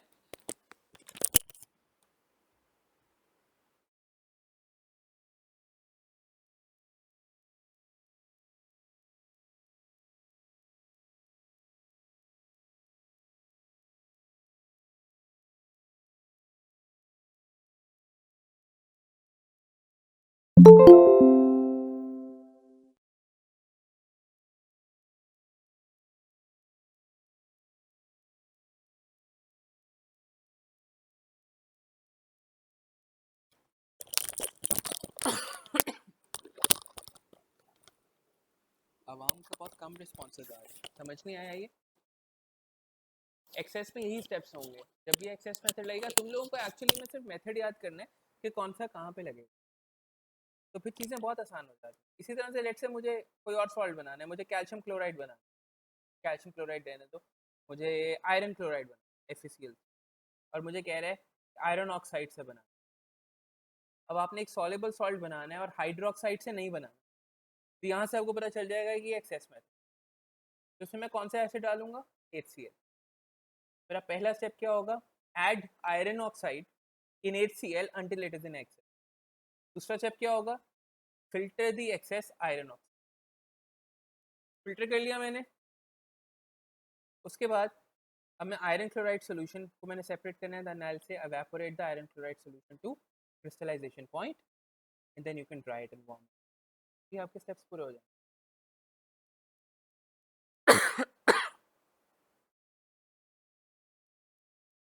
ओके अच्छा, अब यही सीन हो कि तुमने सोडियम क्लोराइड बनाना है. ये बनाना किससे? Sodium hydroxide. अब क्या सीन है, अब आपने एक सॉल्युबल सॉल्ट बनाना है मेटल हाइड्रोक्साइड. तो अब आपका मेथड लगेगा टाइट्रेशन. आपको ये तो पता है कि इसमें आप HCl डालोगे, ठीक है, क्योंकि आपको NaCl बनाना है तो Cl के लिए आप HCl डालोगे. लेकिन अब यहाँ पे मसला क्या आता है? एक्सेस मेथड में तो एक चीज़ सिंपल थी कि आपकी एक चीज़ इनसॉल्युबल होती थी, एक्सेस में डालते थे, आपको पता चल जाता था कि रिएक्शन कब कंप्लीट हुई, क्योंकि वो डिजॉल्व होना बंद हो जाती थी. लेकिन अब यहाँ पे सिचुएशन ये है कि आप जब टाइट्रेशन यूज़ करते हो तो आपकी दोनों चीज़ें सॉल्युबल होती. तो आपको ये देख के पता नहीं चल सकता कि रिएक्शन कंप्लीट कब हुआ है. दैट्स वाई आप टाइट्रेशन करते हो. ठीक है, आप इंडिकेटर को यूज़ करते हो फाइंड आउट के रिएक्शन कब कंप्लीट हुआ. अब आपका प्रोसीजर क्या होता है वो देख लेते हैं. आप एक अदद ब्यूरेट यूज़ करते हैं. ब्यूरेट के अंदर अक्सर एसिड डाला होता है. ये कॉनिकल फ्लास्क में अक्सर बेस डाली होती है अल्कली. इसमें अक्सर एसिड होता है जो कि इस केस में HCl है. इसमें अक्सर बेस होती है जो इस केस में सोडियम हाइड्रोक्साइड है. और इसके अंदर हम इंडिकेटर, अभी इंडिकेटर वो कलर शो कर रहा होगा जो उसका सोडियम हाइड्रोक्साइड जो उसका बेस में होता है. इंडिकेटर वो कलर शो कर. अब मैं क्या करूँगा, मेरा पहला स्टेप क्या होता है? Do titration. बल्कि पहला स्टेप क्या होता है, आप बताते हो कि किस चीज़ को किस में डाल. Can say that put HCl in burette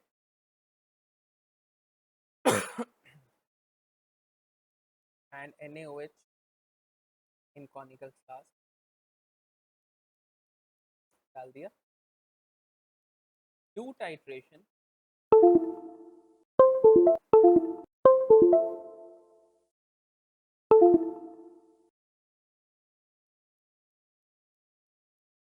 do titration with indicator. Titration with indicator. Find end point. के बाद आप करते हैं रिपीट टाइट्रेशन.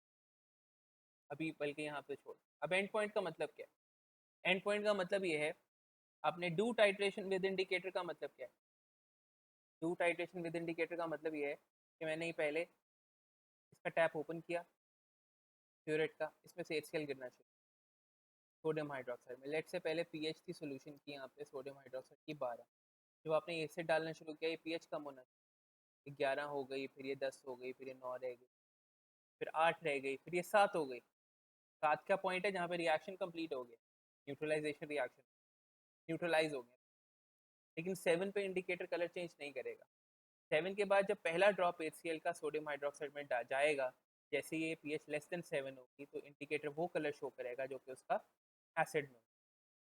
तो वो जो कलर चेंज है उसको हम एंड पॉइंट कहते हैं. कि जब आपने एसिड थोड़ा सा ज़्यादा डाल दिया, यानी कि आप वो आपको डालना ही पड़ेगा. ठीक है, क्योंकि 7 के ऊपर कलर चेंज नहीं करता इंडिकेटर. जैसे pH 7 से थोड़ी सी नीचे होगी इंडिकेटर कलर चेंज. तो इसको कहते हैं do titration with indicator to find end point. लेकिन अब मसला ये है कि इंडिकेटर आपको इस सोल्यूशन में नहीं चाहिए. आपने ठीक है NaOH और HCl मिक्स कर दी, आपका NaCl यहाँ पे बन गया, लेकिन इसमें साथ इम्प्योरिटीज़ हैं. इसमें साथ आपने इंडिकेटर भी डाला. आपको ये नहीं चाहिए इंडिकेटर. अगर आप एवेपोरेट भी करते हो पानी को तो पीछे हो सकता है इंडिकेटर सोडियम क्लोराइड के साथ मिक्स हुआ हो, और इंडिकेटर को सेपरेट भी नहीं कर सकते आप, बड़ा मुश्किल काम है. तो करते क्या हो आप? फिर आप रिपीट करते हो टाइट्रेट, क्योंकि अब आपको वॉल्यूम पता चल गया होता है कि ब्यूरेट के अंदर आपको पता चल गया होता है कि आपने कितना HCl ऐड किया है तो कलर चेंज हो. आप ये टाइट्रेशन रिपीट करते हो प्रोसेस को, लेकिन आप इंडिकेटर नहीं डालते, बिकॉज नाउ यू नो कि कितना एसिड एक्चुअली में यूज हुआ है. No we don't have to. So you can simply repeat titration without indicator. You can simply repeat titration without indicator. This is to make sure कि now अब indicator डालने की जरूरत ही नहीं थी. तो वॉल्यूम पता चल गया क्या एसिड कितना डालना. बन गया आपका. ये हो गया आपके जो एक्स्ट्रा 3 स्टेप्स आपके टाइट्रेशन के ये होते हैं. बाकी आपका सॉल्युबल सॉल्ट है वो वही वाले स्टेप्स होंगे एक्सेस वाले, क्या वेपोरेट कर दो सोल्यूशन को, evaporate the sodium chloride solution to crystallization point and dry the crystals in warm oven. Dry the crystals. Dry the crystals in warm oven. ठीक है. अब इसी तरह से लेट से मैंने कोई अमोनियम का सॉल्ट बनाया NH4 से. अगर मैंने अमोनियम का सॉल्ट बनाना है तो मुझे डालनी पड़ेगी एक्वा. जितने भी ये बात याद रखने के बच्चे बहुत कंफ्यूज हो जाते हैं.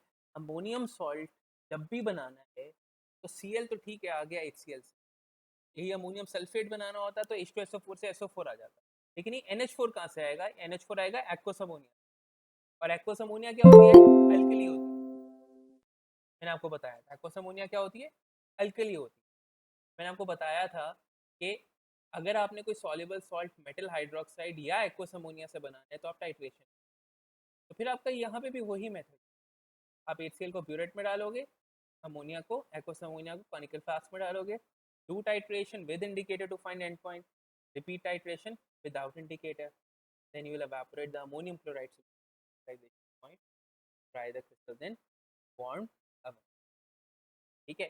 अब अगर मैं रैंडमली तुम लोगों को बोलूं कि मैंने कैल्शियम क्लोराइड बनाना है, कैल्शियम क्लोराइड पता नहीं मैं पीछे पड़ा हूँ, जैसे मैंने आयरन क्लोराइड बनाना और मैंने आयरन हाइड्रोक्साइड से बना, तो आपको पता होना चाहिए मेरा टाइट्रेशन. अगर यही मैंने आयरन ऑक्साइड से बनाना है तो पता होना. ठीक है. कुछ क्वेश्चंस करते हैं.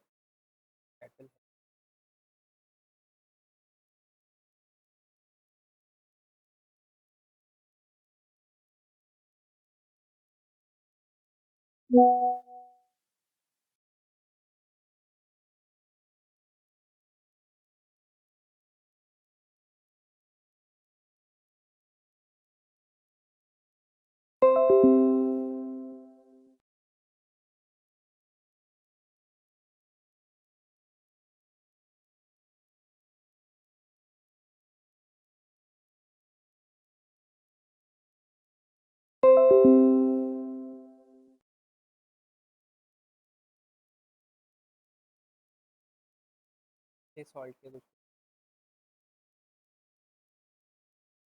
अभी देखो, he is nice enough to say कि magnesium chloride is a soluble, वैसे अक्सर नहीं बताया होता कि सॉल्युबल, आपको पता होना चाहिए. All chloride the soluble except for silver mercury and lead. Silver mercury lead इसमें नहीं है, ऑब्वियसली सॉल्ट क्या है, soluble.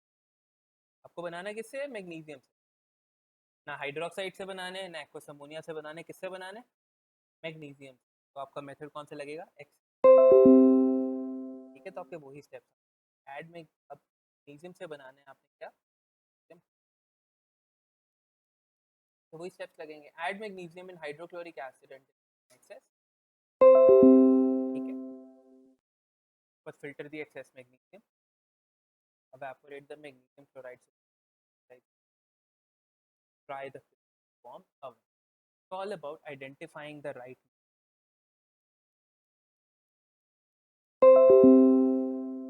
Like I told you, पीछे बताया मैंने, यहाँ पे मैंने बताया आपने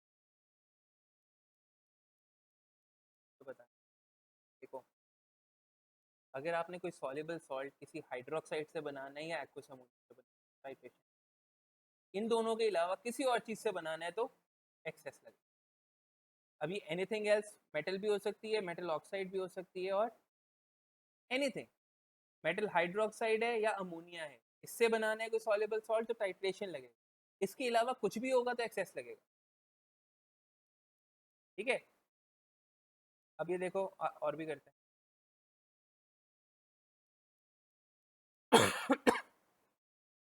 अब मुझे क्या करना है, एल्यूमिनियम सल्फेट बना, sample of aluminium can be prepared from aluminium. Aluminium sulphate बना, एल्यूमिनियम ऑक्साइड.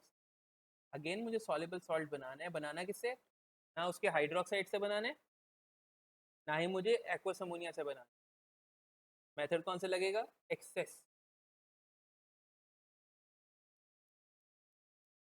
अगर आप क्या कह रही हैं? MgNO2 तो कुछ होता ही नहीं, GnO3 होता है। अगर आपने कोई इनसॉल्युबल सॉल्ट बनाना है तो फिर तो आपको दो सॉल्युबल चीज़ बनाना है और बात। मैं बार बार बोल रहा हूँ, अगर आपको सॉल्युबल सॉल्ट बनाना है और बनाना आपने या तो मेटल हाइड्रोक्साइड से है या एक्वस अमोनिया से है तो टाइट्रेशन लगेगा, अदरवाइज एक्सेस लगेगा। अब आपने एल्यूमिनियम ऑक्साइड से बनाना है जो कि ना हाइड्रोक्साइड है ना एक्वस अमोनिया, तो ऑब्वियसली एक्सेस मेथड लगेगा। तो आप करेंगे ऐड दिस, कौन से एसिड में डालेंगे? सल्फ्यूरिक एसिड में। Add this in sulphuric acid until it is in excess, then you filter the excess aluminum oxide, evaporate the aluminum sulfate solution crystallization point, try the crystals in form। अब ये देखो, अब वो कह रहे हैं describe how pure sample of ammonium nitrate can be prepared from nitric acid.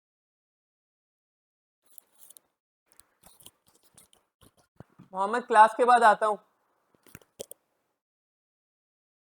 Describe how pure sample of ammonium nitrate can be prepared from dilute nitric acid. मुझे ammonium nitrate बनाना है। क्या बताया था आपको? अमोनियम का जब भी कोई सॉल्ट बनाना है तो एक्वस अमोनियम। एक तो उसने चीज़ बता दी कि नाइट्रिक एसिड, ये अमोनियम कहाँ से आएगी? Aqueous ammonium. मैंने बताया जब सॉल्युबल सॉल्ट एक्वस अमोनियम से या हाइड्रोक्साइड से बना हो तो मेथड क्या लगता है? टाइट्रेशन। तो अमोनिया को आप क्या करेंगे? पुट एसिड जो भी है nitric acid in burette conical class, do titration with indicator to find endpoint, repeat titration without indicator, and then you just evaporate the ammonium nitrate, try them, all about identify। और अगर अपने जो salt बनाना है वो है ही insoluble तो उसके लिए तो आपको कुछ आइडेंटिफाई करने की जरूरत नहीं, सही है ना? अगर आपको डायरेक्टली सिल्वर क्लोराइड बनाना है, ये तो इनसॉल्युबल है, इसमें कोई टेक्निक और है ही नहीं, एक ही टेक्निक है प्रेसिपिटेशन। तो आपने रिएक्टेंट सही चूज करना है, वो डाल दिया, उसके बाद आपने फिल्टर करना है, वॉश करना है और ड्राई करना है। ये बेसिकली लुब्बे लुबाब है, बेसिकली द समझ ऑफ सॉल्ट, यही आता है।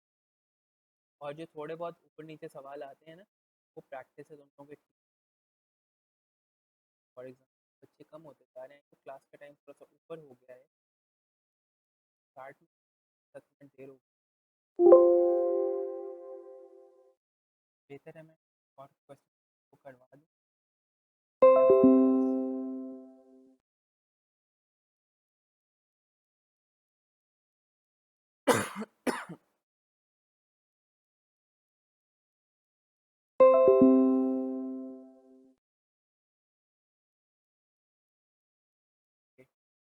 A student prepares magnesium sulfate crystals by adding magnesium to sulfate। Obviously soluble salt बना रहा है वो, ना हाइड्रोक्साइड डाल रहा है ना डाल रहा है एक्वस अमोनिया, एक्सेस मेथड।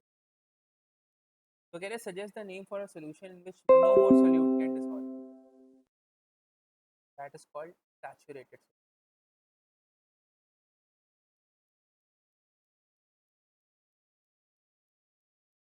उसके बाद वो कह रहे हैं कि जब आप कूलिंग करते हैं तो क्रिस्टल्स क्यों बाहर आ जाते हैं? क्रिस्टलाइजेशन वाली बात है, कूलिंग करने से सॉल्युबिलिटी कम होती है।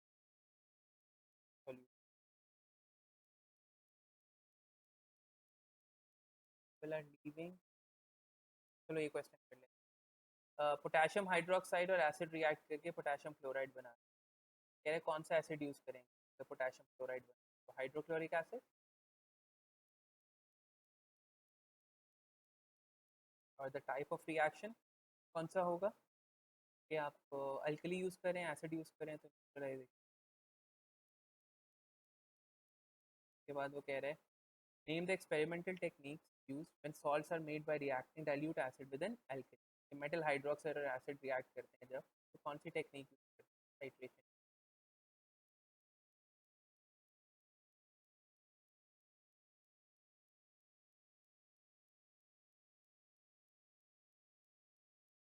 तो ये देखो, describe how would you make a pure dry sample of barium carbon।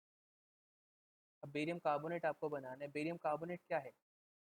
All carbonates are insoluble except for KPF, तो बेरियम तो आपका इनसॉल्युबल।